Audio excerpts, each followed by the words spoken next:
Hi guys, this is Heidi at Healing Harvest Homestead, and I've been thinking about this all day, but I wanted to pop on here real fast before I have to run out and do the animal chores, which I do like at sunset, because that's when I can get the chickens in the coop. But I wanted to come on here and talk a little bit about homesteading in middle life. I've had quite a few questions about this. You know, Mr. V and I are empty nesters, have been for a while now, and we decided to start on this journey and this experience about, oh gosh, 7 years ago almost, when we moved off grid. We were still working full-time in a city, and we at that time were ready to see about getting some livestock and chickens and increase our gardening. When we moved out of Las Vegas, we were living in a suburban home with a tiny yard in an HOA that didn't allow us to plant gardens in the ground. So we actually had to plant in containers. So when people came over to our house and we were picking our vegetables, we were picking them out of pots that were in the backyard. And gardening in Vegas is another whole experience. And then we moved to Cold Creek, and we were on a 2/3 of an acre, and we thought we had a majestic place, nestled right up into the mountains. We were about at 6,500 feet. So it was kind of chilly, but we had to relearn our gardening skills up there. Learned how to live with solar power, and it was a blast. It was so fun. And then about 1.5 years ago, we moved here to Idaho and started fresh on a brand new homestead. We've got 26 acres. Only probably about 2 or 3 of those acres are being used right now. So we're in the process of seeing what we can do to make the land more useful. And we're also doing a lot of cleanup and renovation. The house needed a ton of work, and it still does. But homesteading in middle age, I'm going to be honest, I'm 56, okay? Almost in about 2 weeks. I'll be 56 years old. And Mr. V is 57. And I think, yes, he's 57. But anyway, so we started this journey at about age, for me, 50 or so, right around that age. And I was an empty nester at that time. I have 4 kids, and they were all grown up and pretty much gone doing their things. Some graduated from college, and I was even a grandma. And had been for several years. And Mr. V was the same. So we started off our homestead journey very late in life. Now, I did a video earlier about homesteading and how we got into it. And it caused me to reflect and think, okay, when did we really start homesteading? And honestly, I think homesteading is a mindset. And so if I think back to all the decades of my life, I've been homesteading for a really long time in the city of Las Vegas, Nevada, a very urban, modern, convenience and material-oriented place. And that was because of the things that I knew about the economy and some of the things that we chose to start doing back then, like cooking from scratch and learning traditional ways and things like that. I'll be honest, it's harder in a city. But it's also hard here in the country too, because you don't have we can't just run to the store. We're literally 1.5 hours almost away from a big city of about 30,000 or so. And we're about 30 minutes from our little tiny town of about 3,000. And so going to the store isn't something that we do, but we got used to that in Cold Creek because we were 1 hour outside of Las Vegas. But anyway, I just wanted to just share a couple things about homesteading in middle age that I thought you might find interesting, because it's never too late to start. Okay, I get letters from people all the time who are homestead dreaming, different ages, and it's so exciting because I read these letters and I hear the hope and I hear the dreams, and you know what? We've been there and we're there still, even though now we're living it. So, you know, we've kind of created this journey for ourselves, and it's continuing. But the first thing I want to say about homesteading in middle age especially if your kids are grown and gone, and especially if you grew up or raised them in a city environment, they're gonna think you're crazy. They are gonna think you're out of your mind. They're not gonna get it. So when I show them pictures of where we live and our land and they see it, and I've had one of my kids has been able to come out and visit, and then we've had other friends come out. They see where we live and they're just like, wow, I get it. Totally understand it. But yeah, you might come up against some flack from your children, just possibly. So you might want to expect that. And but I tell you, when they get out here and they see it, and my kids see how happy we are gardening and raising our animals. And in fact, I was talking with my daughter a couple of months ago. I had to go back to Vegas for an emergency for one of my children, and I was talking with my daughter, and I said, you know, honey, maybe I should move back. I don't know, maybe we should just, you know, call this off, because it's hard. It's really hard work. And she said to me, she goes, Mom, I don't think you should do that. She says, I think that you would be really sad if you moved back. She goes, I know how much you love it, and I think you just need to stay where you're at, and you don't know where we're going to all end up. See, our kids are scattered all over the place. So even if we move back to Las Vegas, temporarily our kids are there now, but seriously, we don't know if they're going to stay there. There's one child that he's probably going to stay for the long term, but the others, who knows? And that's what's happened over the years, is our kids are all in careers and they've gone all over the United States, and they live everywhere. So when we decided to try to find a place to homestead that was farther away from Las Vegas, you know, we were just like, well, it doesn't really matter where we go because we're far away from everybody anyway. So anyhow, but I'm rambling. The bottom line is that your kids might think you're crazy, okay? And that's all right.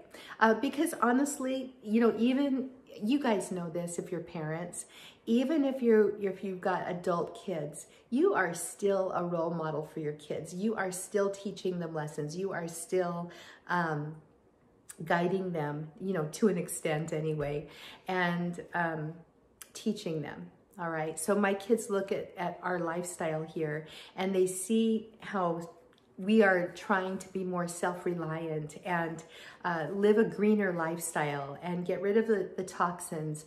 And, you know, they're all different ages. They range from the early 20s all the way up into the mid, heading into the later 30s at this point. And, you know, some of the older ones are getting it at this point. So, I just want to say that. Be patient. So that's the first thing I wanted to say. The second thing, okay, so when we started our homestead dream, I remember I would search out homesteaders, and it seemed like all the homesteaders I could find were these families with lots of kids, and the kids help out. And I'm friends with some of them now. But, you know, when you start homesteading as an empty nester, as a middle-aged person, you don't have the help. You can't call on your strong son to help out if they live clear across the country. It doesn't work like that. So Mr. V and I pretty much, we do everything ourselves. Now, luckily, he is extremely handy, and he can fix things and he builds things. He built our barn out here. So he's got skills already that he learned on his job in Vegas. But, you know, I'm more of the homemaker type. I was a school teacher for years. So for me, learning the outdoor skills has been hard. And the other thing is like the delineation of duties, I think, is a little bit different for homesteaders at our age. When we do outside things, we both are part of it. And when we do inside things, we're both part of it.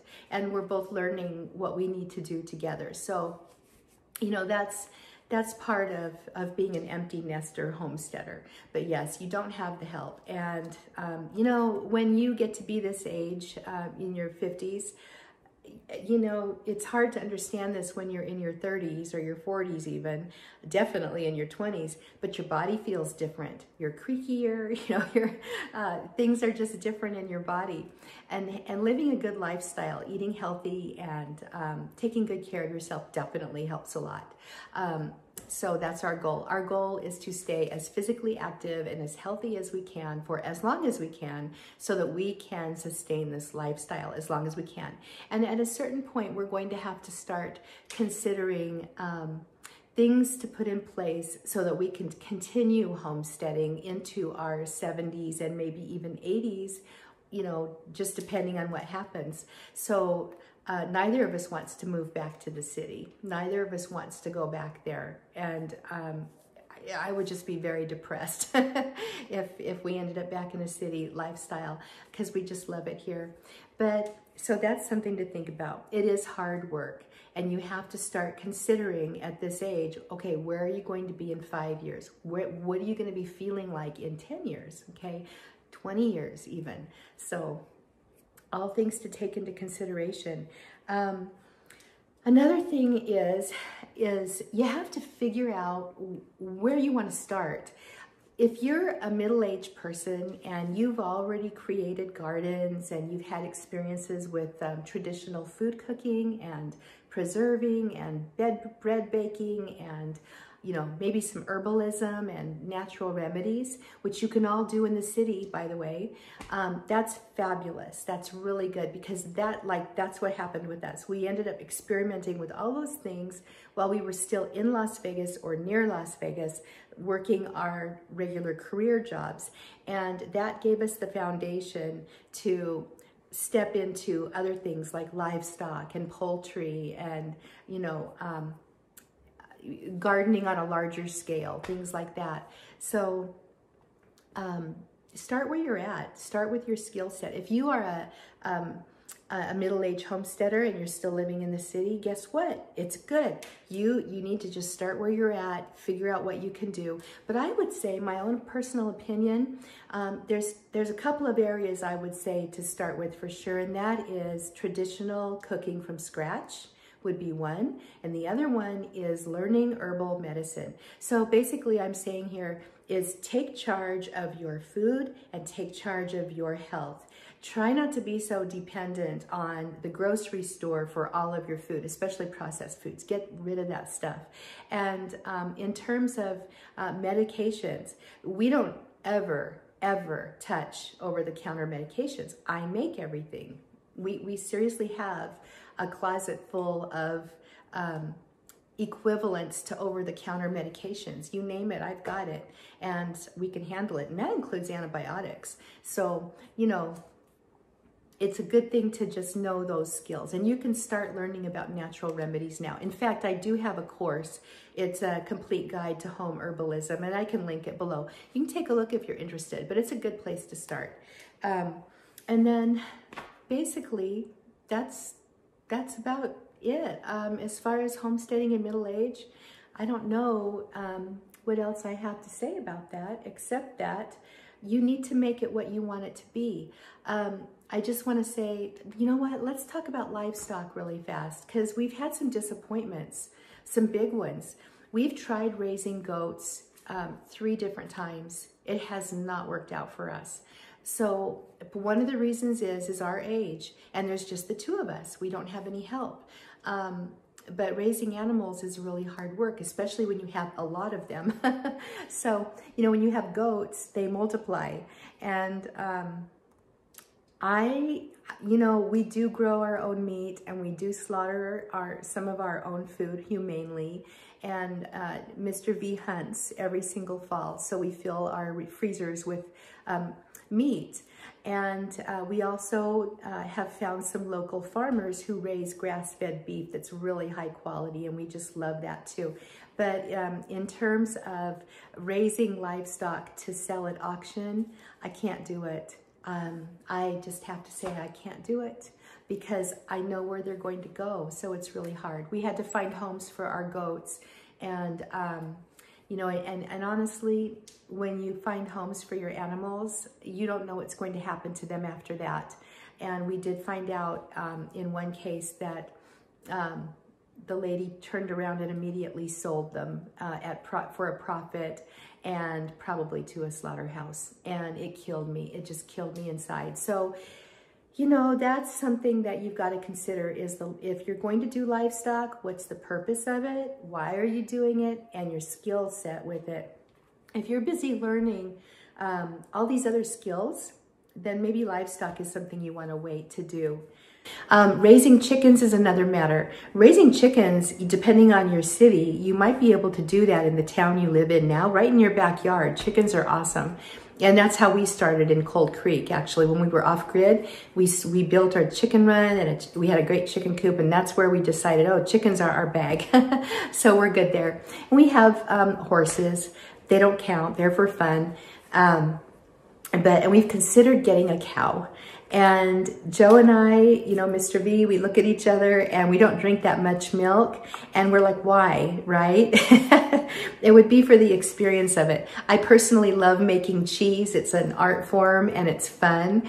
And when you make cheese, you have to find a milk supply that's good, in my opinion. Buying the ultra pasteurized stuff from the store isn't going to really give you some good cheese. But other than that, we're not going to drink all that milk. You know, when we had goats, there was always goat milk and things like that. But it wasn't worth the work for us, I guess. So you have to kind of consider what it is you want to accomplish, what it is you're doing with your goats. And are you willing to deal with the heartstring part of it, you know? So I know some people raise beef cattle. They're good with, you know, eating them. That's another thing I don't think I could do. I get attached. And I know that's not a very homestead-like attitude. I'm working on this. It's a journey, but it is what it is.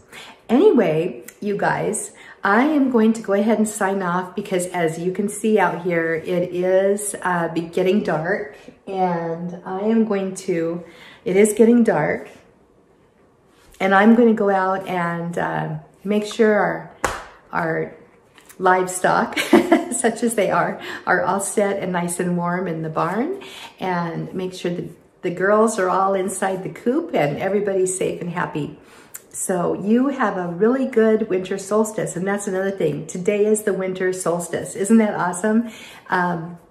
So that means that winter is here, and it also